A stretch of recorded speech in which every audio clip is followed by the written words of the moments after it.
ഇവിടെ എവിടെയോ ആണ് ആ വീട്. ആ ബ്രോക്കറെയാണെങ്കിൽ വിളിച്ചിട്ട് കിട്ടുന്നുമില്ല. അല്ല, നമുക്ക് അവിടെ ഒന്ന് ചോദിച്ചു നോക്കാം. എന്താ മോനെ, ഇവിടെ ഒരു മുറി വാടകയ്ക്ക് കൊടുക്കാനുണ്ടെന്ന് അറിഞ്ഞിട്ട് വന്നതാ. എവിടെയാണെന്ന് മക്കൾക്ക് അറിയാമോ? ആ, എനിക്കറിയാം. മരം വെട്ടുകാരൻ രാമുവിന്റെ മുറിയല്ലേ? അതറിയില്ല. ഈ ഏരിയയിൽ എവിടെയോ ആണെന്നാണ് പറഞ്ഞത്. രാമുവിന്റെ മുറിയാണെങ്കിൽ രാമുവിന്റെ മുറി ഏതെങ്കിലും ഒന്ന് കിട്ടിയേ തീരൂ.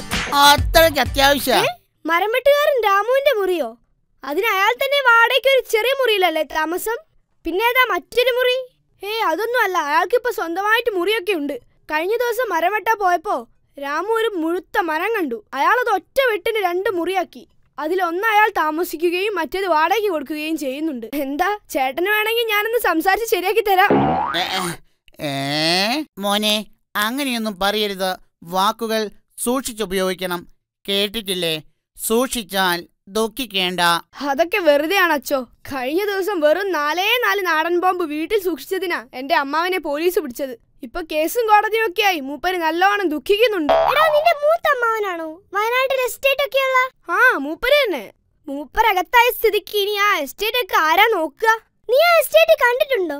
പിന്നല്ലാതെ, കഴിഞ്ഞ വെക്കേഷന് ഞാൻ അമ്മാവിന്റെ കൂടെ കാറിൽ എസ്റ്റേറ്റ് മുഴുവൻ ചുറ്റി കണ്ടു. രാവിലെ എസ്റ്റേറ്റിൽ കയറിയതാ. രാത്രിയായിട്ടും എസ്റ്റേറ്റിന്റെ പകുതി പോലും തീർന്നില്ല. ഇത്രയ്ക്ക് സമയോ? അത്രയും വലിയ എസ്റ്റേറ്റാ? Estate വലുതായിട്ടല്ല, car പഴയതായിട്ടാ. ഇപ്പൊ മൂപ്പരാ കാർ ഇരുമ്പ് വിലക്ക് തൂക്കി വിറ്റു. ഇന്ന് ശക്തിയായ മഴയുണ്ടാവുമെന്ന് പത്രത്തിലുണ്ട്. ലക്ഷണം കണ്ടിട്ട് നല്ല ഇടിയും മിന്നലും ഉണ്ടാവുമെന്ന് തോന്നുന്നു. വേഗം വീട്ടിൽ പോകാൻ നോക്ക്. അച്ഛൻ പേടിക്കണ്ട അച്ചോ. ഇനി മുതൽ ഇടി ഉണ്ടാവില്ല, മിന്നല് മാത്രമേ ഉണ്ടാവൂ. അതെന്താ? അച്ഛൻ പത്രത്തിൽ വായിച്ചില്ലേ, ഇടി മിന്നലേറ്റ് മരിച്ചൂന്ന്? മോനെ, അങ്ങനെയല്ല. 2 പേർ ഇടിമിന്നലേറ്റ് മരിച്ചു എന്നാണ്. എന്തായാലും എന്താ, ഇപ്പോൾ ഇടി മിന്നലേറ്റ് മരിച്ചില്ലേ? ഇനിയും ഇവിടെ ഇരുന്നാൽ എനിക്ക് കുർബാനയ്ക്ക് പള്ളിയിലെത്താൻ കഴിയില്ല. എന്റെ കർത്താവേ, ഇത് വർക്ക് ചെയ്യുന്നില്ലല്ലോ. മോനെ ടിൻഡു, ഇപ്പോൾ സമയം എന്തായി? അച്ഛൻ വലിയ ബുദ്ധിമാനല്ലേ, ഈ വാച്ച് നോക്കിയൊന്ന് സമയം പറഞ്ഞേ. മോനെ, സമയം പറയണമെങ്കിൽ മിനിമം ചെറിയ സൂചിയും വലിയ സൂചിയും എവിടെയാണെന്നെങ്കിലും അറിയണം. അത് ഞാൻ പറഞ്ഞു തരാം.